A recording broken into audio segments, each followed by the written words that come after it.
Hello everyone. मैं अविनाश त्रिपाठी आज start करता हूं optics. Today we will start the optics. तो ऑप्टिक्स स्टार्ट करने से पहले कुछ बेसिक चीजें हैं, क्योंकि optics the study of light. तो पहले ऑप्टिक्स स्टार्ट करने से पहले मुझे यही पता होना चाहिए कि लाइट आखिर है क्या। कि बहुत मिथ है कि लाइट पार्टिकल भी है, लाइट वेव भी है। तो आज समझेंगे, क्योंकि हम जो चैप्टर अभी पढ़ने जा रहे हैं उसमें लाइट का हम वेव नेचर पढ़ेंगे। तो लाइट का वेव नेचर कैसे है, ये सब चीजें हम पहले समझेंगे, उसके बाद अपन ऑप्टिक चैप्टर स्टार्ट करेंगे। चलिए स्टार्ट करते हैं optics. So what is the optics actually? Optics study of light. तो स्टार्ट करने से पहले we will get to know what is the optic light. What is the light? Light क्या है? पढ़ चुके होंगे 10th क्लास में। Light has the wave nature. कैसे है वेव नेचर लाइट का? कैसे है ये भी जानेंगे। देखिए, सारा खेल एनर्जी का है। हम चारों तरफ एनर्जी से घिरे हुए हैं। जैसे कि अभी यहां पर हम आपको दिखाई पड़ रहे हैं, हम बोल रहे हैं, आपको सुनाई पड़ रहा है, या जैसे ये मार्कर है, आपको दिखाई पड़ रहा है। तो मार्कर आपको क्यों दिखाई पड़ रहा है? क्योंकि मार्कर से लाइट चली और वो आपकी आंखों तक गई तो आपको मार्कर दिखाई पड़ा। या मैंने बोला तो आपको क्यों सुनाई पड़ा? क्योंकि हमने यहां से एनर्जी भेजी जो आपके कान तक गई तो आपको सुनाई पड़ा। बट अगर सोचो यहां पर अगर मैं पूरे कंप्लीट वैक्यूम क्रिएट कर दें तो मैं आपको दिखाई पड़ूंगा या नहीं दिखाई पड़ूंगा? मैं आपको दिखाई पड़ूंगा, बट मैं जो भी बोलूंगा आपको सुनाई पड़ने वाला नहीं है। आपको सुनाई बिल्कुल भी नहीं पड़ेगा, स्टिल मैं आपको दिखाई पड़ूंगा। इसका मतलब है हम चारों तरफ एनर्जी से घिरे हुए हैं, लेकिन वैक्यूम मतलब वहां कोई मीडियम नहीं है। वैक्यूम अगर मैं बोल रहा हूं, अगर मैं वैक्यूम क्रिएट कर दूं, it means there is no medium. अगर मीडियम नहीं है और मैं आपको दिखाई पड़ रहा हूं, इसका मतलब एक तरीके की एनर्जी तो आप फील कर रहे हो, आप मुझे देख पा रहे हो, और आपको सुनाई नहीं पड़ रहा, इसका मतलब दूसरे तरीके की आप एनर्जी फील नहीं कर रहे हो। मतलब इस दुनिया में कई तरीके की एनर्जी हैं। कुछ एनर्जी जिनको ट्रेवल करने के लिए मीडियम की रिक्वायरमेंट है, और कुछ एनर्जी ऐसी है जिनको चलने के लिए मीडियम की रिक्वायरमेंट नहीं है। तो लाइट वो वाली एनर्जी है जिसको चलने के लिए मीडियम की रिक्वायरमेंट नहीं है। मीडियम हो तब भी ट्रेवल कर लेगी, नहीं हो तब भी ट्रेवल कर लेगी। अब समझते हैं लाइट का वेव नेचर कैसे है।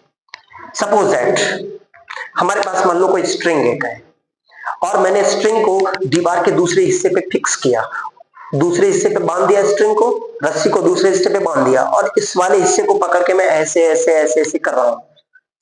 रस्सी को पकड़ के अप डाउन मोशन कर रहा हूं। तो जो रस्सी में आप पैटर्न देखने वाले हो वो कुछ इस तरीके का पैटर्न आपको रस्सी में विजिबल होगा। इस तरीके का पैटर्न आपको विजिबल होगा, and this is the wave pattern. Wave क्यों?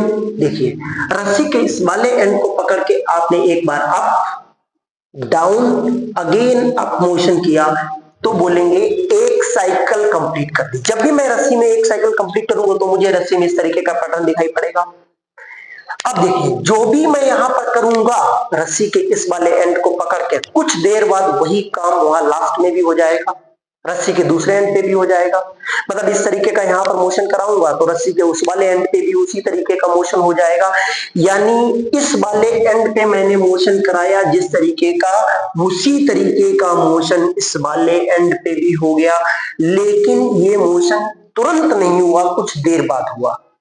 तो इस तरीके का मोशन कराने के लिए मैंने एनर्जी सप्लाई की, बिकॉज इस वाले एंड को मैंने पकड़ा और कैसे मोशन करा पा रहा हूं, क्योंकि मैं इस पॉइंट को एनर्जी सप्लाई कर रहा हूं, इसीलिए हमारा मोशन हो पा रहा है इस वाले एंड का। अब इस वाले एंड का अपने आप मोशन हो रहा है, और मुझे पता है इस तरीके का मोशन अप डाउन कराने के लिए एनर्जी का रिक्वायरमेंट है। अगर ये वाला भी एंड इसी तरीके का मोशन कर रहा तो इसको भी एनर्जी की रिक्वायरमेंट होगी।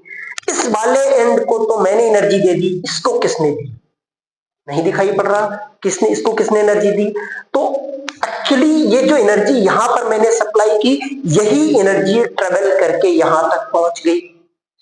तो आपने देखा कि जब एनर्जी यहां से यहां ट्रेवल करके पहुंची, क्या मैं ट्रेवल करके गया? नहीं, मैं तो रस्सी के इसी एंड पे खड़ा हूं, ऐसे ऐसे कर रहा हूं, एनर्जी उस जगह पहुंच गई। तो मतलब सोर्स ऑफ एनर्जी ने ट्रेवल नहीं किया, लेकिन एनर्जी ने ट्रेवल किया। एनर्जी एक जगह से दूसरी जगह गई, लेकिन सोर्स ऑफ एनर्जी चल के नहीं गई।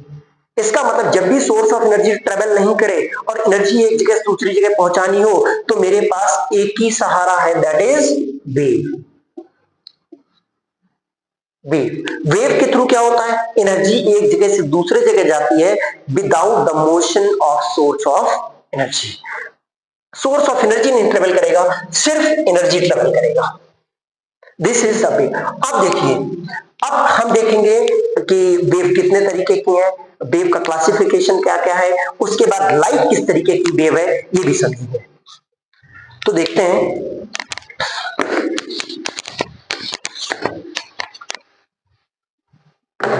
पहले देखेंगे कि लाइट किस तरीके की वेव है। अगर लाइट वेव है तो लाइट किस तरीके की वेव है। अब सोचो, हमने देखा कि कुछ तरीके की एनर्जी ऐसी दुनिया में है, जैसे कि मैं यहाँ पर खड़ा हूं, मैं आपको दिखाई पड़ रहा हूं, अगर यहाँ पर वैक्यूम क्रिएट कर दिया जाए तो भी मैं आपको दिखाई पड़ूंगा, बट यहाँ पर वैक्यूम क्रिएट कर दिया जाए तो जो मैं बोल रहा हूं वो आपको सुनाई नहीं पड़ेगा। इसका मतलब है हमारे पास दो तरह, साउंड भी एक एनर्जी और लाइट भी एक एनर्जी, बट लाइट वैक्यूम में मैं आपको दिखाई पड़ रहा हूं, इसका मतलब लाइट तो वैक्यूम में ट्रेवल कर रही है, बट साउंड वैक्यूम में ट्रेवल नहीं कर रहा है। वैक्यूम का मतलब कोई भी मीडियम नहीं, इसका मतलब साउंड वैक्यूम में नहीं ट्रेवल कर रहा है। इसका मतलब एक तरीके की एनर्जी तो विदाउट मीडियम के ट्रेवल कर पा रही है और दूसरे तरीके की एनर्जी विदाउट मीडियम के ट्रेवल नहीं कर पा रही है, और जो दूसरे तरीके की एनर्जी मीडियम में ट्रेवल नहीं कर पा रही है, इसका मतलब उसको मीडियम की रिक्वायरमेंट नहीं है। तो हमारे पास वेव दो तरीके की हो गई। तो क्लासिफिकेशन ऑफ वेव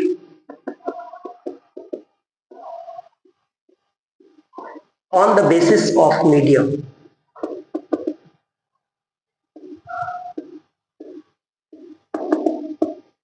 तो हमारे पास दो तरीके की वेव है। एक वेव है मेरे पास मैकेनिकल वेव और दूसरी वेव है नॉन मैकेनिकल वेव। इस तरीके की वेव को मीडियम का रिक्वायरमेंट होता है, इट रिक्वायर्स मीडियम। इसके लिए मीडियम का रिक्वायरमेंट होता है। दिस वेव के लिए it does not require the medium.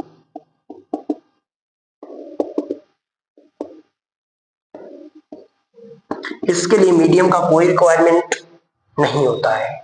तो अब देखा जाए, अगर इसके एग्जांपल्स की बात किया जाए तो स्ट्रिंग थी, स्ट्रिंग में जब वेव एक जगह मैंने यहां पर इस तरीके से मोशन किया और एनर्जी वहां पर पहुंच गई। सोचो अगर रस्सी नहीं होती और मैं लगातार इस तरीके का मोशन कर रहा होता तो क्या एनर्जी दूसरे एंड पे पहुंचती? नहीं पहुंचती। एनर्जी दूसरे एंड पे बिल्कुल नहीं पहुंचती। मैं चाहे दिन रात ऐसे ऐसे करता रहता, लेकिन एनर्जी दूसरे एंड पे नहीं पहुंचती। जब रस्सी थी तो ही एनर्जी पहुंची। मतलब जो स्ट्रिंग में वेव है वो मैकेनिकल वेव है, रस्सी एक मीडियम है जो एनर्जी को एक जगह से दूसरे जगह पहुंचा रही है। इसका मतलब है स्ट्रिंग में जो वेव होती है that wave requires the medium. इसका मतलब वो वेव इन स्ट्रिंग यानी स्ट्रिंग वेव रिक्वायर्स मीडियम। दूसरा एग्जांपल साउंड वेव। मैं अगर यहां बोलूं और अगर वैक्यूम क्रिएट कर दूं तो आपको नहीं सुनाई पड़ रहा, बट अगर इस रूम में एयर है तो आपको सुनाई पड़ रहा। इसका मतलब साउंड एनर्जी ट्रेवल कर रही with the help of air, air की हेल्प से ट्रेवल कर रही है। मतलब अगर एयर नहीं है तो नहीं ट्रेवल करेगा, अगर एयर है तो ट्रेवल कर जाएगा। एयर हुआ, कोई स्टील हुआ, आयरन हुआ, कोई ना कोई तो मीडियम साउंड के लिए होना चाहिए ट्रेवल करने के लिए, तभी साउंड ट्रेवल करेगा, अदरवाइज साउंड नहीं ट्रेवल करेगा। तो साउंड कौन सी वेव हो जाएगी? मैकेनिकल वेव हो जाएगी, क्योंकि मैकेनिकल वेव वो वेव होती है जिसको चलने के लिए मीडियम का आवश्यकता होता है। It does not require, non mechanical wave के लिए मीडियम का रिक्वायरमेंट नहीं है। इसके अगर एग्जांपल्स की मैं बात करूं तो इसमें कौन कौन से एग्जांपल हो जाएंगे? नॉन मैकेनिकल वेव में कौन कौन से एग्जांपल हो जाएंगे? एक तो मैं लाइट की बात करूं, मैंने बोला अगर इस रूम में वैक्यूम क्रिएट कर दिया जाए तो लाइट को एक प्लेस से दूसरे प्लेस ट्रेवल करने में कोई प्रॉब्लम नहीं होगी, क्योंकि इस वैक्यूम अगर क्रिएट कर दिया जाए फिर भी मैं अगर आपको दिखाई पड़ रहा हूं, इसका मतलब लाइट ट्रेवल कर रही है इस मीडियम में। अगर आप देखिए सन हमसे बहुत दूर है और सन से लाइट चल के आ रही है, एटमॉस्फेयर केवल 8 किलोमीटर की ऊंचाई तक है, उसके बाद एटमॉस्फेयर नहीं है, फिर भी सनलाइट ट्रेवल करके आ रही है, उसके बाद कंप्लीट वैक्यूम है। इसका मतलब शायद सनलाइट वैक्यूम से ट्रेवल करके आ रही है। अगर सोचो सनलाइट वैक्यूम में नहीं ट्रेवल कर पाती तो क्या नीचे आ पाती? नहीं आ पाती। अगर सनलाइट नीचे आ रही है इसका मतलब वैक्यूम में भी ट्रेवल कर ले रही है। इसका मतलब उस जो लाइट हमारी वेव है उसके लिए मीडियम की कोई आवश्यकता नहीं है। मीडियम हो या ना हो तब भी लाइट ट्रेवल कर लेगी। तो light is in non mechanical wave. कौन सी वेव है? सेकंड अगर एग्जांपल बात करें तो electromagnetic wave. Electromagnetic wave. Question is that light wave क्यों है? पहली बात तो लाइट वेव क्यों है चीज समझेंगे। सन से लाइट आ रही है, बहुत बढ़िया। अब सोचो अगर मैं एक हमारे यहाँ बहुत तेज मान लो जून के महीने में धूप है और मैंने एक बाल्टी में पानी भर के छत पे रख दिया, शाम तक आप देखेंगे कि वो पानी गर्म हो चुका है। और हमें पता है कि पानी को गर्म करने के लिए मुझे एनर्जी का रिक्वायरमेंट होता है। सोचो अगर धूप नहीं हो और मुझे पानी गर्म करना हो तो मैं पानी कैसे गर्म करूंगा? या तो मैं गैस पे रखूंगा तो मुझे केमिकल एनर्जी सप्लाई करना पड़ेगा, या तो मैं गीजर से गर्म करूंगा तो मुझे इलेक्ट्रिकल एनर्जी सप्लाई करना पड़ेगा, इंडक्शन पे रखूंगा तो भी मुझे इलेक्ट्रिकल एनर्जी सप्लाई करना पड़ेगा। इसका मतलब पानी को गर्म करने के लिए मुझे एनर्जी का रिक्वायरमेंट है। और अगर लाइट पानी को गर्म कर दे रही है इसका मतलब लाइट के पास एनर्जी है। और लाइट कहां से चल के आ रही है? सन के पास से चल के आ रही है। लाइट सन से चल के आ रही है और इसका मतलब सोर्स ऑफ एनर्जी सन है, और सन सोर्स ऑफ एनर्जी है, वो मेरे पास ट्रेवल नहीं करके आ रहा है, सिर्फ मेरे पास लाइट ट्रेवल करके आ रही है। तो मतलब मेरे पास सिर्फ एनर्जी चल के आ रही है, सन मेरे पास नहीं चल के आ रहा है, सिर्फ एनर्जी चल के आ रही है। और जब सोर्स ऑफ एनर्जी ट्रेवल नहीं करे, सिर्फ एनर्जी ट्रेवल करे, तो जो जिस प्रोसेस के थ्रू वो एनर्जी चल के आती है उस प्रोसेस का नाम होता है वेव। और सन से चल के एनर्जी हमारे पास तक आती in the form of light. That is why light is a wave. That is why light is a wave. और लाइट कौन सी वेव है? वेव में भी लाइट कौन सी वेव है? नॉन मैकेनिकल वेव है, क्योंकि उसको चलने के लिए मीडियम की कोई आवश्यकता नहीं है। तो लाइट हमारी कौन सी वेव हो गई? Non mechanical wave. आगे फर्दर क्लासेस में आप पढ़ोगे इलेक्ट्रोमैग्नेटिक वेव, ये भी आपको फर्दर चैप्टर्स में देखने को मिलेगा, अभी नहीं है, बट अभी मैं लेटर ऑन एक्सप्लेन कर दूंगा what is the electromagnetic wave. ठीक है, यहां तक पता चल गया। तो लाइट हमारी कैसी वेव है? नॉन मैकेनिकल वेव है। साउंड कैसी वेव है? मैकेनिकल वेव है। अब देखते हैं एक और क्लासिफिकेशन। जैसे आपने स्ट्रिंग में क्या किया, स्ट्रिंग में रस्सी को आपने इस तरीके से मोशन कराया, मतलब जिस पार्टिकल को आपने पकड़ा उस पार्टिकल को आप वर्टिकल मोशन करा रहे हो और एनर्जी पहुंचनी है वहां पर। तो एनर्जी ऐसे ट्रेवल कर रही है, एनर्जी इस डायरेक्शन में जा रही है। और मीडियम मीडियम कौन था? रस्सी। रस्सी के पार्टिकल्स ऐसे ऐसे मोशन कर रहे हैं और एनर्जी हमारी इस डायरेक्शन में जा रही है, पार्टिकल ऐसे ऐसे मोशन कर रहे हैं। यहां पर आप देख रहे होंगे जो एनर्जी के जाने का डायरेक्शन है, पार्टिकल के मोशन का डायरेक्शन उसके परपेंडिकुलर है। इस तरीके की वेव का नाम होता है ट्रांसवर्स वेव। इस तरीके के वेव का क्या नाम होता है? Transverse wave. मतलब अगर मैं वेव का अनदर क्लासिफिकेशन करूं on the basis of motion of constituent of wave, तो वेव फर्दर दो टाइप की हैं, एक तो ट्रांसवर्स वेव, दूसरी longitudinal wave. Classification of wave, waves on the basis of constituent of constituent मतलब क्या होता है? कॉन्स्टिट्यूएंट वो चीज होती है जिससे वेव बनी होती है। जैसे कि अगर स्ट्रिंग की बात करें तो वेव कंप्लीट कैसे हो रही है? पार्टिकल्स को मिला मिला के, सारे मीडियम के पार्टिकल्स मिल रहे हैं, मोशन कर रहे हैं, तो ही वेव क्रिएट हो रही है, अदरवाइज वेव क्रिएट नहीं होती। तो स्ट्रिंग, अब इसके आधार पर वेव दो टाइप की है, एक तो ट्रांसवर्स वेव और दूसरी लॉन्गिट्यूडिनल वेव। देखिए हमने बोला कि रस्सी के पार्टिकल्स को मैं एक पार्टिकल को पकड़ के ऐसे ऐसे मोशन करा रहा हूं, तो लास्ट वाला भी पार्टिकल अगर उसी तरीके का मोशन कर जा रहा है तो देखिए मतलब पार्टिकल ऐसे ऐसे मोशन कर रहा है, एनर्जी ऐसे जा रही है। तो बेसिकली एनर्जी जा रही है तो एनर्जी के पास कोई ना कोई रफ्तार भी होगी। जिस रफ्तार से अगर कोई चीज चल रही है तो उसके पास रफ्तार भी होगी, मतलब एनर्जी के पास कोई रफ्तार होगी, एनर्जी के पास वेलोसिटी होगी। तो direction of velocity of energy that is known as the wave velocity, that is known as the wave velocity. इसके मतलब यहां पर आप देख रहे होंगे जो पार्टिकल्स का मोशन है वो वेव वेलोसिटी के परपेंडिकुलर है, मतलब इस डायरेक्शन में एनर्जी जा रही है, जिस रफ्तार से एनर्जी जा रही होगी वही वेव वेलोसिटी होगी। तो वेव वेलोसिटी के परपेंडिकुलर पार्टिकल्स का मोशन है, ऐसी तरीके की वेव होती है ट्रांसवर्स वेव। अगर यहां पर देखा जाए if energy is going in this direction, मतलब वेव वेलोसिटी दिस डायरेक्शन में है, वेलोसिटी ऑफ वेव, और पार्टिकल्स कैसे मोशन कर रहे हैं, अप डाउन। तो ये वेलोसिटी ऑफ पार्टिकल है, तो पार्टिकल की वेलोसिटी और वेव की वेलोसिटी दोनों एक दूसरे के परपेंडिकुलर है, ऐसी वेव होती है ट्रांसवर्स वेव। अगर मैं लॉन्गिट्यूडिनल वेव की बात करूं तो लॉन्गिट्यूडिनल वेव कौन सी टाइप की वेव होती है। अब देखिए, सपोज दैट मैं यहां खड़ा हूं अपनी जगह पे, मैं यहाँ पे खड़ा हूं, मेरे एकदम चपक के कुछ लड़के इधर भी खड़े हैं और इधर भी खड़े हैं, कुछ लोग खड़े हैं, कुछ लोग मेरे एकदम मुझसे टच होके खड़े, फिर उससे टच होके दूसरा खड़ा है, उससे टच होके तीसरा खड़ा है, उससे टच होके चौथा खड़ा है, ऐसे ही इधर भी खड़े हैं। सोचो मैंने ऐसे किया तो क्या उधर वाले जो यहाँ पर लड़का होगा वो भी ऐसे कर जाएगा, और जो यहाँ पर खड़ा होगा वो भी ऐसे कर जाएगा, तो लास्ट वाला भी लड़का ऐसे कर जाएगा। ऐसे ही मैं अगर इधर करूं ऐसे, तो इधर वाला लड़का ऐसे कर जाएगा, उसके बाजू वाला भी ऐसे कर जाएगा, लास्ट वाला भी लड़का ऐसे कर जाएगा। इसके मतलब जब मैंने ऐसे किया तो मैंने बगल वाले को एनर्जी दी, वो भी ऐसे कर गया तो उसने बगल वाले को एनर्जी दी, लास्ट में एनर्जी लास्ट वाले जो लास्ट में लड़का खड़ा था उसके पास पहुंच गई। ऐसे ही जब मैंने इधर किया तो ऐसी एनर्जी भी लास्ट वाले लड़के के पास पहुंच गई। इस पूरे प्रोसेस में क्या मैं अपनी जगह से चल के गया? नहीं, मैंने अपनी जगह पर सिर्फ ऐसे ऐसे किया, मैं अपनी जगह से नहीं चल के गया, स्टिल एनर्जी पहुंच गई।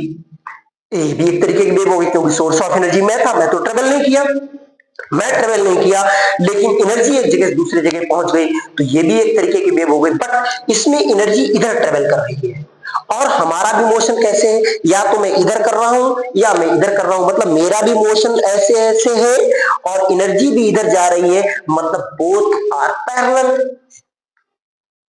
ये एक लाइन के अलॉन्ग है, परपेंडिकुलर तो है नहीं, दोनों एक लाइन के अलॉन्ग है। मतलब लॉन्गिट्यूडिनल वेव में अगर वेव वेलोसिटी इधर है, लॉन्गिट्यूडिनल वेव में अगर वेव वेलोसिटी इधर है, तो पार्टिकल्स भी इस तरीके का मोशन करेंगे। This is the velocity of particles, same line के अलॉन्ग होंगे। Velocity of wave and velocity of particle same line के अलॉन्ग होंगे। दिस ये भी उस वाली वेव में एनर्जी तब ट्रांसफर हो रही थी जब पार्टिकल्स वेव वेलोसिटी के परपेंडिकुलर मोशन कर रहे थे। ये वो वाली वेव है जिस इसमें भी एनर्जी ट्रांसफर हो रही है, बट जो डायरेक्शन ऑफ एनर्जी है उसके पैरेलल ही पार्टिकल्स मूव कर रहे हैं। मतलब ये एक और वेव आ गई, लॉन्गिट्यूडिनल वेव हो गई। अगर इनके एग्जांपल्स पे जाएं तो स्ट्रिंग में जो वेव होती है, ये कौन सी वेव है? क्योंकि स्ट्रिंग के पार्टिकल्स कैसा मोशन कर रहे हैं, अप डाउन, और एनर्जी ऐसे जा रही है, तो ट्रांसवर्स वेव हो गई। अगर और नेक्स्ट एग्जांपल की बात करें तो लाइट भी मेरी एक ट्रांसवर्स वेव है। और अगर एग्जांपल इसमें बात करें तो साउंड वेव जो मेरी वेव है वो कैसी वेव है? लॉन्गिट्यूडिनल वेव है। अब बात करेंगे लाइट कैसे ट्रांसवर्स वेव है। लाइट इज इलेक्ट्रोमैग्नेटिक वेव, अभी मैं आगे एक्सप्लेन करूंगा लाइट इलेक्ट्रोमैग्नेटिक वेव कैसे है। लाइट इज, अभी सुन लो खाली कि लाइट इलेक्ट्रोमैग्नेटिक वेव है। इलेक्ट्रोमैग्नेटिक का मतलब ऐसी वेव जो इलेक्ट्रिक फील्ड और मैग्नेटिक फील्ड दोनों से मिलकर बनी हो, ऐसी वेव को इलेक्ट्रोमैग्नेटिक वेव कहा जाता है।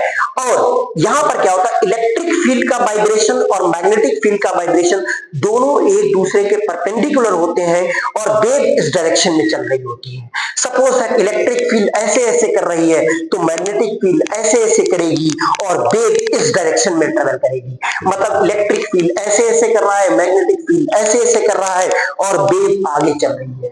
मतलब वेव की वेलोसिटी ऐसे है और इलेक्ट्रिक फील्ड ऐसे ऐसे कर रहा है, तो इलेक्ट्रिक फील्ड का भी वाइब्रेशन वेव वेलोसिटी के परपेंडिकुलर और मैग्नेटिक फील्ड ऐसे ऐसे कर रहा है, तब भी वेव चल रही है, तो मैग्नेटिक फील्ड का भी वाइब्रेशन क्या हो गया, वेव वेलोसिटी के परपेंडिकुलर हो गया, and electric field and magnetic field are the constituent of wave. Here you can see the velocity of constituent of wave, that is electric field and magnetic field, doing a motion perpendicular to the wave velocity.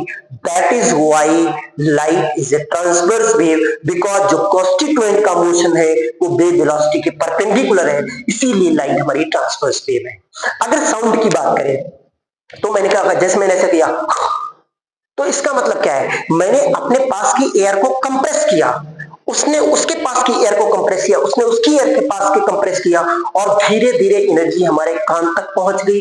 तो देखो energy भी ऐसे जा रही है और vibration भी ऐसे ऐसे हो रहा है, एनर्जी भी ऐसे जा रही है और वाइब्रेशन भी ऐसे ऐसे हो रहा है। इसका मतलब दोनों का डायरेक्शन सेम है, इसीलिए साउंड वेव कैसी है हमारी, कैसी वेव है साउंड वेव, लॉन्गिट्यूडिनल। अब अगर फुल डेफिनेशन लाइट का देखा जाए तो लाइट को फुली बोलोगे तो क्या बोलोगे, लाइट हमारी ट्रांसवर्स वेव भी है और लाइट हमारी नॉन मैकेनिकल वेव भी है। तो अगर पूरी डेफिनेशन लिखें तो क्या हो जाएगा, the light is A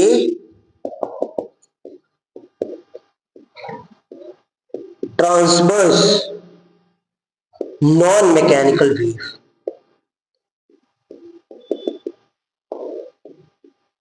light is a transverse non mechanical wave.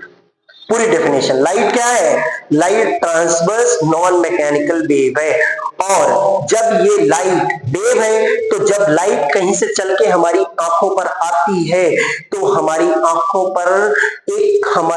पर हमारे सिग्नल एक जनरेट, हमारी आंखों की जो ऑर्गन्स होते हैं सिग्नल जनरेट करते हैं, और वो सिग्नल जब मेरे माइंड के पास जाता है तो हर एक वेवलेंथ के लिए मेरी माइंड में अलग अलग सेंसेशन है। जैसे कि रेड कलर के लिए अलग सेंसेशन, व्हाइट कलर के लिए अलग सेंसेशन, ब्लैक कलर के लिए अलग सेंसेशन, ग्रीन कलर के लिए अलग सेंसेशन, चेयर के लिए अलग सेंसेशन है। हर एक चीज के लिए मेरे दिमाग में सेंसेशन है। अगर किसी चीज को मैंने इससे पहले कभी नहीं देखा तब मैं उसका नाम नहीं जानता हूं, क्योंकि उससे पहले मेरे दिमाग में उसका सेंसेशन नहीं है, इसीलिए मैं उस चीज को पहचान नहीं पाता हूं। अगर कोई चीज मुझे नहीं दिखाई दे रही है, इसका मतलब है वहां से लाइट तो चल के आ रही, बट मेरे दिमाग के पास उसका कोई सेंसेशन नहीं है।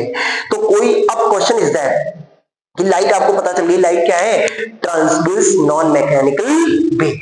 Light is a transverse non mechanical wave.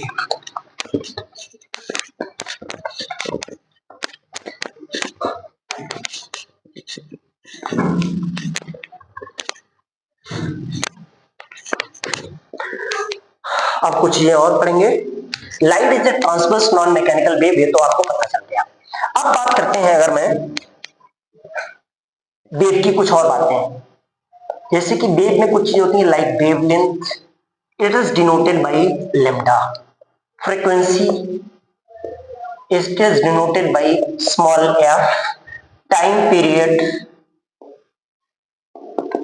It is denoted by capital T, wave velocity it is denoted bye v। अब देखिए मैं आपको अगेन समझाता हूं। मान लो मेरे पास रस्सी है और मैं इस तरीके का मोशन रस्सी के एक पार्टिकल को पकड़ा के कर रहा हूं, ऐसे ऐसे मोशन कर रहा हूं, एनर्जी आगे जा रही है।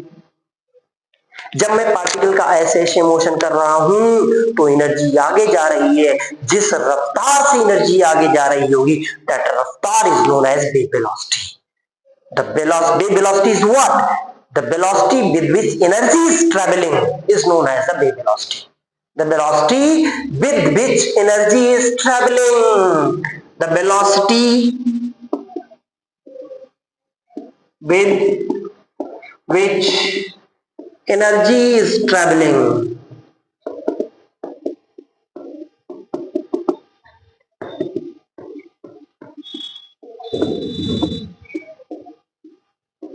is known as wave velocity. Velocity with which energy is traveling is known as wave velocity. यहां तक बातचीत समझ आई। Velocity with which energy is traveling is known as wave velocity. Wave velocity is denoted by t. Sometimes it is denoted by vw. अब बात करते हैं, जब मैं रस्सी के इस वाले एंड को पकड़ के up down up down up down up down up down motion करा रहा हूं, अगर मैं इस तरीके का मोशन रस्सी के एक पार्टिकल को पकड़ के अप डाउन मोशन करा रहा हूं, तो सोचो मैंने पहले क्या किया, up again down again up, मतलब इस वाले लाइन के अलोंग मैंने अप डाउन अप, तो मैं बोलूंगा मेरा एक साइकिल कंप्लीट हो गया। तो जब मैं ऐसे ऐसे कर रहा हूं तभी तो एनर्जी आगे जा रही है। तो एक साइकिल कंप्लीट जब हो जाएगी तब भी एनर्जी कुछ आगे चली जाएगी। तो एक साइकिल कंप्लीट होने में एनर्जी कितना आगे चली जाएगी, जब ऐसे से कर रहा हूं तो एनर्जी यहां से चलकर लास्ट वाले पार्टिकल तक जा रही है।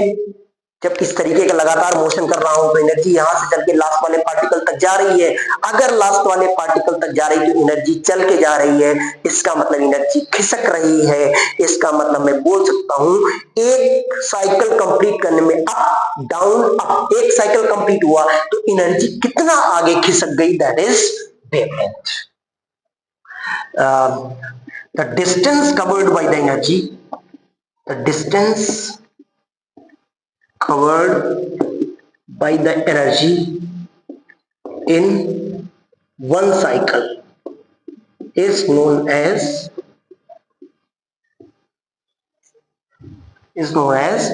wavelength। इसको क्या बोला जाएगा, एक साइकिल कंप्लीट होने में एनर्जी कितना आगे खिसक गई, जितना आगे खिसक गई उसको वेवलेंथ बोला जाएगा।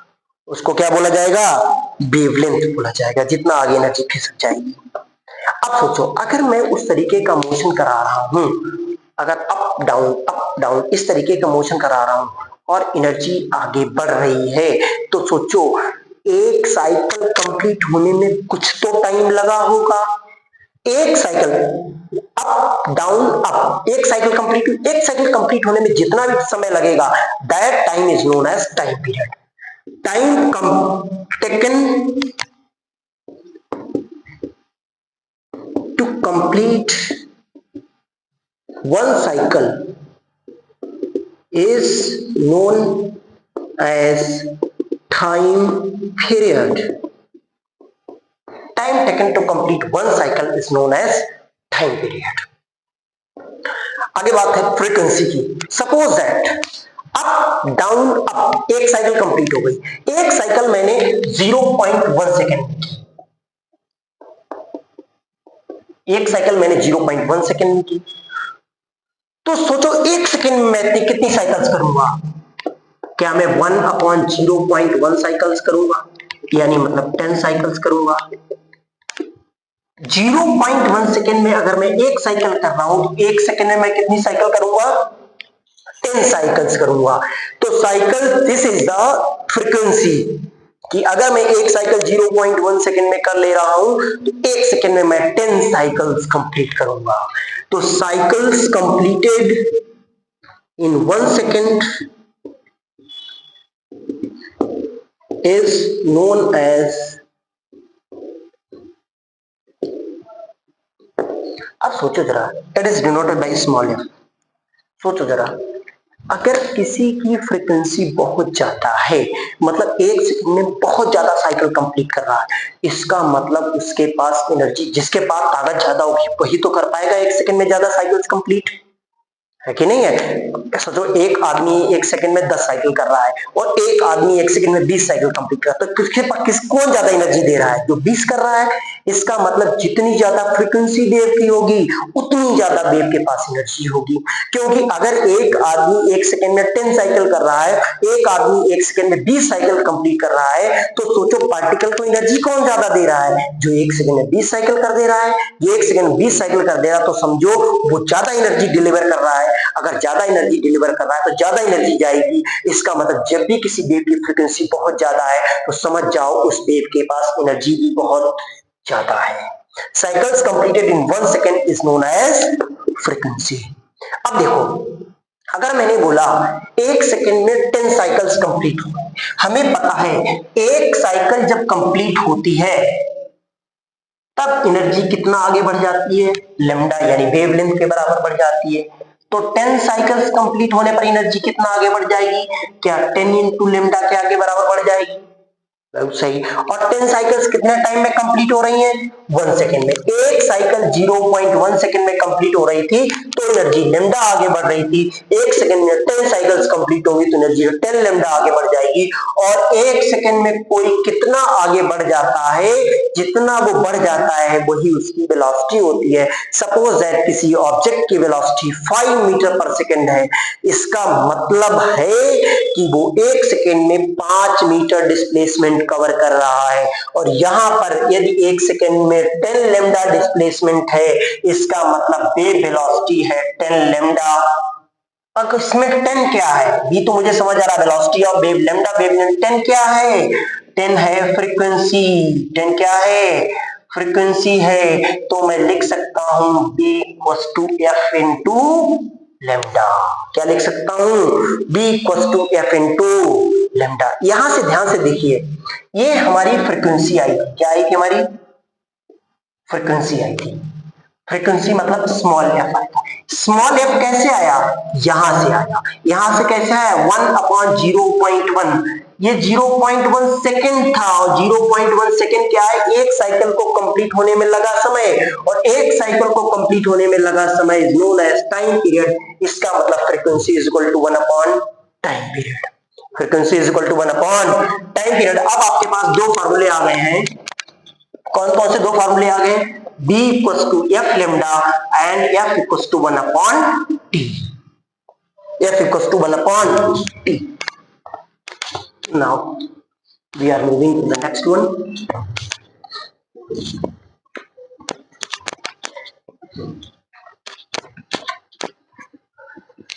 यहां तक समझ आया होगा। अब देखिए, अगर मैं बात करूं कि अगर हमारे पास दो रस्सी हैं, एक टाइट रस्सी है, एक लूज रस्सी है। टाइट रस्सी में up down up down up down motion करूं और लूज रस्सी में भी अप डाउन करूं, तो टाइट, तुम देखो अगर बहुत टाइट रस्सी है, यहां पर वाइब्रेशन क्रिएट करो तो जल्दी तुम्हें लगे जैसे तुम दूसरे एंड पे पकड़े हो और हम दोनों, एक मान लो एक एंड पे मैं हूं, एक एंड पे आप हैं, और मैंने इस वाले दो रस्सी एकदम टाइट है और मैंने यहाँ पर कुछ भी किया तो आपको जल्दी फील होगा, या लूज रस्सी है तो मैंने यहाँ पर किया तो आपको जल्दी फील होगा। टाइट वाले केस में जल्दी फील हो जाएगा। इसका मतलब जो भी मैंने एनर्जी यहां से इंपार्ट की वो एनर्जी टाइट वाले केस में जल्दी पहुंच गई और लूज वाले केस में देर में पहुंची। इसका मतलब एनर्जी, एक मीडियम था टाइट रस्सी वाला, एक मीडियम था लूज रस्सी वाला। इसका मतलब है टाइट रस्सी वाले मीडियम में एनर्जी जल्दी पहुंच गई, लूज रस्सी वाले मीडियम में एनर्जी देर में पहुंची। इसका मतलब एनर्जी की रफ्तार जल्दी पहुंच गई। इसका मतलब है एनर्जी की रफ्तार टाइट रस्सी वाले मीडियम में तेज रही होगी और लूज रस्सी वाले मीडियम में धीमी रही होगी।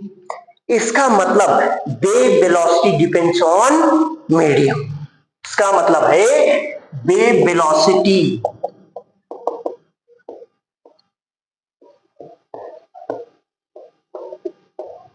Depends on medium.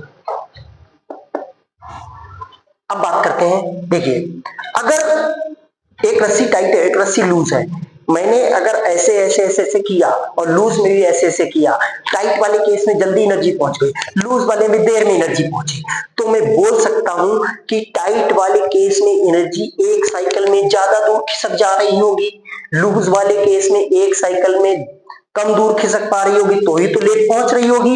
टाइट वाले केस में एक साइकिल में ज्यादा दूर खिसक जा रही होगी तो ही जल्दी पहुंची होगी। और एनर्जी एक साइकिल में कितनी दूर खिसक जाती है, दैट इज द वेवलेंथ। इसका मतलब टाइट वाले केस में वेवलेंथ ज्यादा है और लूज वाले केस में वेवलेंथ कम है। इसका मतलब wavelength also depends on medium.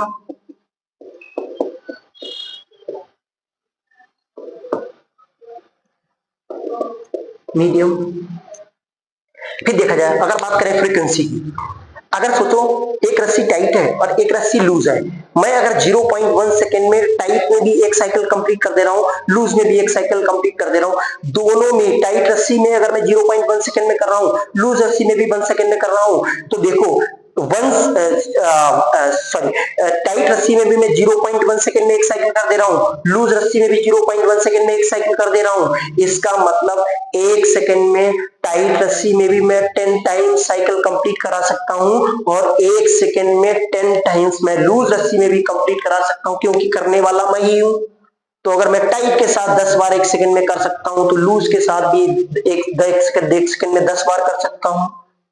इसका मतलब करने वाला मैं हूं, चाहे रस्सी लूज हो चाहे रस्सी टाइट हो, लेकिन मैं 1 सेकंड में 10 बार कर सकता हूं। इसके मतलब frequency of wave does not depends on medium.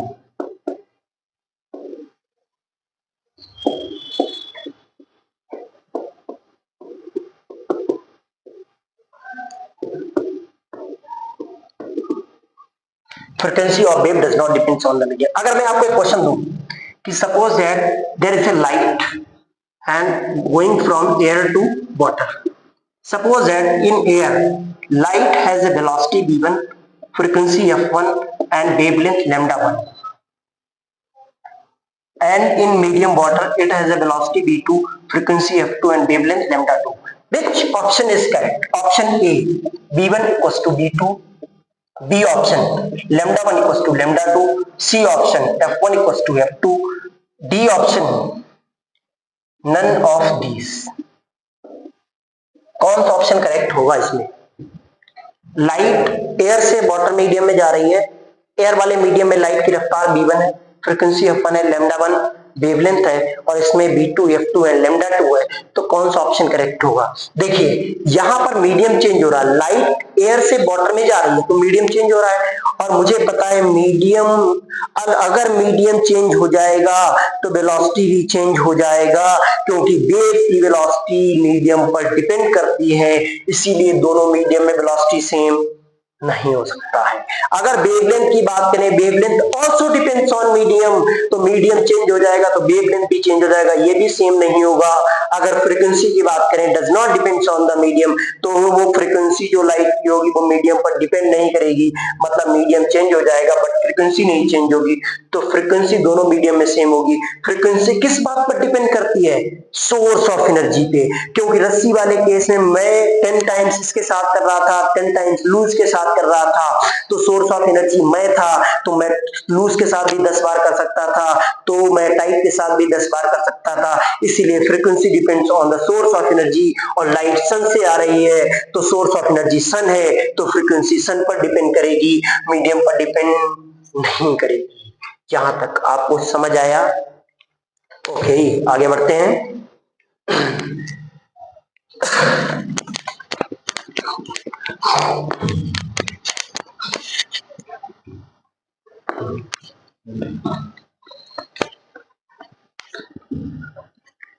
अब बात करते हैं लाइट क्या है कि हमारा एक इलेक्ट्रोमैग्नेटिक स्पेक्ट्रम फॉलो होता है।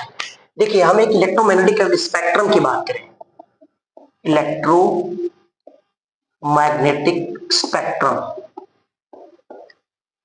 अगर मैं इलेक्ट्रोमैग्नेटिक स्पेक्ट्रम की बात करूं, जब भी कोई चीज हॉट है तो उससे ये सारा स्पेक्ट्रम निकलता है। क्या क्या निकलता है? रेडियो वेव्स,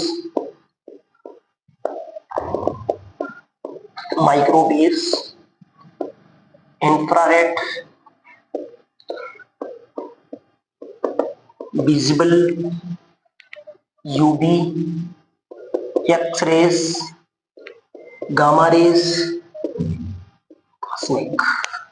अगर मैं बात करूं radio waves, microwaves, infrared, visible, UV, x, gamma, cosmic, जैसे तुम इधर से इधर जाओगे तो तुम्हारी फ्रीक्वेंसी इंक्रीज होगी और वेवलेंथ डिक्रीज होगी। फ्रीक्वेंसी तुम्हारी इंक्रीज होगी और वेवलेंथ तुम्हारी क्या होगी? डिक्रीज होगी। BIVGYOR, डिक्रीज होगी। इधर से इधर जाने पर वेवलेंथ तुम्हारी डिक्रीज होगी और फ्रीक्वेंसी तुम्हारी क्या होगी? इंक्रीज होगी। देखिए अब देखो radio waves, microwaves, infrared, visible, UV rays, X rays, gamma rays, UV rays, UV. अगर मैं बात करूं जब सन से रेडिएशन निकलता है, सन हॉट है तो वहां से रेडिएशन, ये सब कुछ निकलता है। तभी तो तुमने देखा होगा जैसे जो कॉस्टली सनग्लासेस आते हैं उन पर लिखा रहता है यूवी प्रोटेक्टेड। क्यों लिखा रहता है? क्योंकि सन से यूवी रेज आ रही है, क्योंकि अपन ओजोन लेयर डिप्लीट हो चुकी है। तो यूवी रेस आ रही है नीचे तो हमारी आंखों पर पड़ जाएंगी, तो हमारे आंख हम अंधे हो सकते हैं, स्किन पर पड़ जाएगी, हमारा स्किन कैंसर हो सकता है। इसीलिए बोलते हैं धूप में अपने आप को ढक के चलो और आंखों में चश्मा लगा के चलो, ताकि आप अंधे होने से और कैंसर होने से आप बच जाए। इसीलिए यूवी रेस ऊपर से आ रही है, इसीलिए हम यूवी प्रोटेक्टेड ग्लास पहनते हैं। तो ये सब कुछ आ रहा है, लेकिन न तो हमको ये दिखता है, हमको बिल्कुल जो चीज हमको दिखती है वो क्या है, विजिबल रीजन। इसका मतलब इलेक्ट्रोमैग्नेटिक स्पेक्ट्रम का वो वाला पार्ट जो मुझे दिखता है वो लाइट है।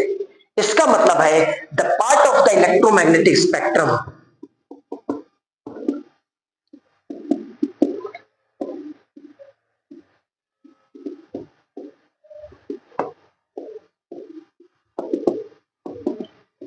which is visible to us is known as light. This visible region, the part of the electromagnetic spectrum which is visible to us is known as light. अब देखिए यहां से यहां जाने पर फ्रीक्वेंसी बढ़ रही है, वेवलेंथ घट रही है, और मैंने अभी आपको बताया जब भी फ्रीक्वेंसी बढ़ती है तो एनर्जी बढ़ती है, मतलब इधर से इधर जाने पर लगातार एनर्जी बढ़ रही होगी। तो सबसे जिस सन से रेडिएशन निकलते हैं उनमें सबसे ज्यादा एनर्जी किसके पास होती है, कॉस्मिक के पास, उससे कम गामा के पास, उससे कम एक्स के पास, उससे कम यूवी के पास, उससे कम विजिबल के पास, उससे कम इंफ्रारेड, सबसे कम रेडियो वेव्स के पास एनर्जी होगी। अगर वेवलेंथ की बात करें तो सबसे ज्यादा वेवलेंथ किसकी होगी, लगातार इधर जाने पर वेवलेंथ डिक्रीज होती जाएगी। ऐसा क्यों होता है कि फ्रीक्वेंसी, अभी मैंने बताया था फ्रीक्वेंसी बढ़ने पर एनर्जी बढ़ती है। जब आप मॉडर्न फिजिक्स पढ़ोगे तो आपको पता चल जाएगा E equals to h nu. यहाँ पर देखोगे जैसे फ्रीक्वेंसी बढ़ रही है वैसे भी हमारी एनर्जी क्या हो जाएगी, बढ़ जाएगी। ऐसे हमारी एनर्जी क्या हो जाएगी, बढ़ जाएगी। यहां से यहां जाने पर एनर्जी लगातार बढ़ रही है। तभी जो विजिबल रीजन होता है यहां तक और इसके पहले की जितनी भी वेव्स है वो मेरे शरीर में घुस नहीं पाती, हमारी बॉडी के अंदर नहीं घुस पाती हैं, लेकिन इसके बाद वाली सारी मेरी बॉडी में घुस जाती हैं। इसीलिए अपन जब कहीं टूट फूट जाते हैं, डॉक्टर के पास जाते हैं, एक्सरे कराते हैं, तो वैसे हाथ रखते हैं, वो एक्सरे डालता है, एक्सरे मेरी बॉडी के अंदर इंसर्ट कर जाती हैं, घुस जाती हैं, क्योंकि इनके पास एनर्जी बहुत ज्यादा होती है। इसीलिए ये वाली सारी वे हमारी बॉडी में घुस जाती है। विजिबल जो हमारी लाइट है, जो विजिबल रीजन है जिसको मैं लाइट बोल रहा हूं, वो सिर्फ हमारी रेटिना तक आती है, हमारी बॉडी के अंदर घुसती नहीं है। सिर्फ रेटिना तक, हमारी आंखों के रेटिना तक आती है, हमारी बॉडी में प्रवेश लाइट नहीं कर पाती है, हमारी बॉडी में कभी लाइट प्रवेश नहीं कर पाती है, सिर्फ हमारी लेकिन ये सब हमारी बॉडी में इंसर्ट हो जाती हैं। अगर मैं बात करूं तो microwaves used in radar system, ये हमारे टीवी के रिमोट में यूज होता है, इसको तो मैं लाइट ही बोल रहा हूं। और ये सब मेडिकल ट्रीटमेंट, ये भी मेडिकल, ये सब मेडिकल ट्रीटमेंट में यूज होता है। एक्सरेज, गामा रेज, इन सबको मेडिकल ट्रीटमेंट पे, कॉस्मिक को कैंसर के इलाज में यूज किया जाता है, इन सबको मेडिकल ट्रीटमेंट में यूज किया जाता है। कॉस्मिक को कैंसर का इलाज में यूज किया जाता है, इसको भी मेडिकल ट्रीटमेंट, इसको भी मेडिकल, ये सब मेडिकल ट्रीटमेंट में यूज किया जाता है। यहां तक आपको पता चल गया होगा। लाइट की दो डेफिनेशन आ गई, एक डेफिनेशन क्या थी, light is a transverse non mechanical wave, दूसरा हमारे पास आ गया था part of the electromagnetic spectrum which is visible to us is known as light. यहां तक बातचीत आई थिंक आपको क्लियर हो गया होगा, यहां तक ये भी समझ आ गया होगा कि लाइट क्या है। अब आगे की पढ़ाई करते हैं।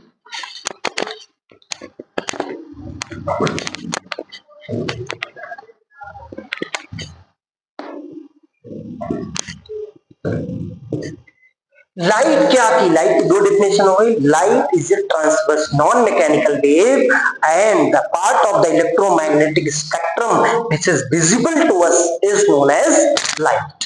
नाउ जिस तरीके से, अगर एक बात कहूं, जिस तरीके से पुरानी चीजों की मैं स्टडी करता हूं तो मैं हिस्ट्री बोल देता हूं उसको, अर्थ के बारे में, अर्थ का कहाँ कैसा क्लाइमेट है, कहाँ कैसी सॉइल है, इन सब चीजों की जहां स्टडी करते हैं उसको मैं ज्योग्राफी बोल देता हूं।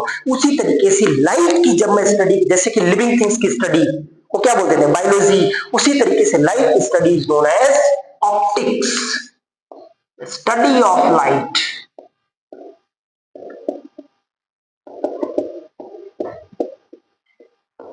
known as optics. Study of light is known as optics. Now अगर मैं बात करूं फर्दर, अगर आगे में मैं बात करूं कि ऑप्टिक्स क्या है, ऑप्टिक्स का फर्दर क्लासिफिकेशन, ऑप्टिक्स को भी दो पार्ट में डिवाइड कर दिया गया। एक तो ज्योमेट्रिक ऑप्टिक्स और दूसरा वेव ऑप्टिक्स।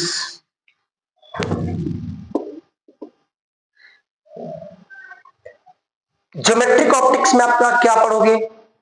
ज्योमेट्रिक ऑप्टिक्स में आप पढ़ोगे रिफ्लेक्शन एंड रिफ्रैक्शन। रिफ्लेक्शन में क्या पढ़ोगे?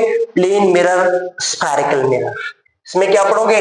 रिफ्लेक्शन एक तो पढ़ोगे और इसमें क्या पढ़ोगे? रिफ्रैक्शन।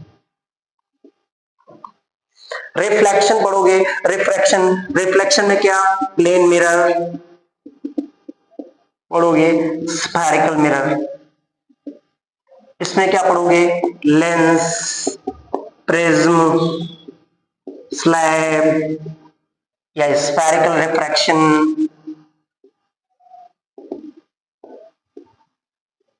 ये सब कहां पढ़ेंगे? रिफ्रैक्शन। अगर वेव ऑप्टिक्स की बात करें तो इसमें क्या पढ़ोगे?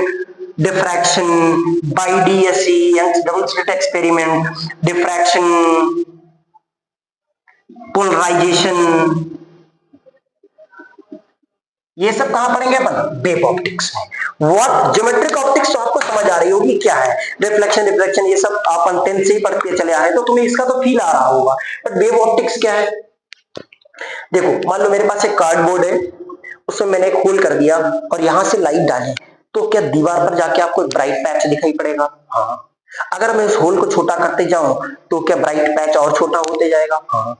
और छोटा करते जाऊं तो और छोटा होते जाएगा? हाँ। और छोटा करते जाऊं तो और छोटा होते जाएगा क्या? हाँ। तो फिर देखा गया कि जब एक लिमिट से ज्यादा छोटा कर दें, मतलब होल इतना छोटा कर दें कि उसकी wavelength comparable to the wavelength of light हो जाए। लाइट की वेवलेंथ कहां से कहां होती है? लाइट की वेवलेंथ 3800 एंगस्ट्रॉम टू 7600 एंगस्ट्रॉम। अगर इतना डायमेंशन हो जाए होल का, इतना छोटा होल क्रिएट कर पाए, तो देखा गया एक्सपेरिमेंटली कि हमें अब ब्राइट पैच ना दिख के कुछ और दिख रहा है। अब मुझे क्या दिख रहा था? Dark bright, dark bright, dark bright, इस तरीके का दिख रहा था, जो कि नॉर्मल बिहेवियर नहीं था। नॉर्मली मुझको ब्राइट पैच दिखना था, लेकिन ब्राइट पैच न दिख के मुझे कुछ और दिख गया। तो देखा गया कि लाइट जब भी कहीं ऐसे ऑब्स्टिकल से पास होती है जिसकी wavelength comparable to the wavelength of light है, ऐसे केस में लाइट अपना नेचर चेंज कर दी है, और वो नेचर हम वेव ऑप्टिक्स में पढ़ते हैं। कहां पढ़ते हैं? वेव ऑप्टिक्स में वो नेचर पढ़ते हैं जाके। यहां तक बातचीत समझ आई? देखिए, चीजें जैसे मुझे दिख रही हैं, तो चीजें मुझे सिर्फ इसलिए नहीं दिख रही हैं कि रिफ्लेक्शन हो रहा है। जैसे मैं कहूं मुझे ये मार्कर क्यों दिख रहा है, तो तुम बोलोगे कि इस मार्कर पे लाइट पड़ रही है पहले, फिर लाइट यहां से रिफ्लेक्ट हो रही है, फिर वो लाइट हमारी आंख तक आ रही, तो मुझे दिख रहा है। बहुत बढ़िया। लेकिन चीजें मुझे सिर्फ रिफ्लेक्शन की वजह से दिख रही है, ये नहीं। जैसे रूम में ट्यूबलाइट जलती है, ये वाली ट्यूबलाइट जल रही है, सन है, ये सब मुझे किस वजह से दिख रहे हैं? सेल्फ इल्यूमिनेटिंग है, इनसे रेडिएशंस निकल रहे हैं। चीजें मुझे रेडिएशन की 99% चीजें मुझे रिफ्लेक्शन की वजह से दिखती हैं, लेकिन 1% चीजें दुनिया में मुझे रेडिएशन की वजह से भी दिखती हैं। जैसे अगर एग्जांपल लें, मान लो एक रूम, आप भी रेड टी शर्ट पहने हो और रूम की लाइट बंद कर दिया, रूम एकदम अंधेरा हो, आप मुझे नहीं दिखोगे। स्टिल आपने रेड टी शर्ट, आप अगर रूम की लाइट ऑन है तब आप मुझे दिखोगे। आपने रेड टी शर्ट पहनी हुई है, आप रूम में बैठे हुए हो और मैं आपको देख सकता हूं, अभी लाइट जल रही है। अगर लाइट ऑफ कर दी जाए, बिल्कुल चारों तरफ अंधेरा कर दिया जाए, तो आप मुझे नहीं दिखोगे, आप मुझे नहीं दिखोगे। लेकिन यदि रेड हॉट आयरन अगर रूम में रख दिया जाए, वो मुझे दिखेगा। आयरन भी रेड है, आपकी टी शर्ट भी रेड है, आप नहीं दिख रहे हो, आयरन दिख रहा है। क्यों? क्योंकि आयरन रेडिएशंस निकाल रहा है। इसका मतलब है चीजें मुझे सिर्फ रिफ्लेक्शन की वजह से नहीं दिखती हैं, चीजें मुझे रेडिएशन की वजह से दिखती हैं। हालांकि 99% चीजें मुझे रिफ्लेक्शन की वजह से दिखती हैं, बट 1% चीजें इस दुनिया में मुझे रेडिएशन की वजह से भी विजिबल होती हैं। तो यहां तक समझ आया। अब अगले लेक्चर में अपन पढ़ेंगे, प्लेन मिरर से स्टार्ट करेंगे और ये भी देखेंगे, हाँ, जैसे कि कोई चीज मुझे दिख रही है तो कैसे दिख रही है, इमेज प्लॉटिंग पढ़ेंगे, प्लेन मिरर पढ़ेंगे। Thank you everyone, this is the end of the lecture. Thank you.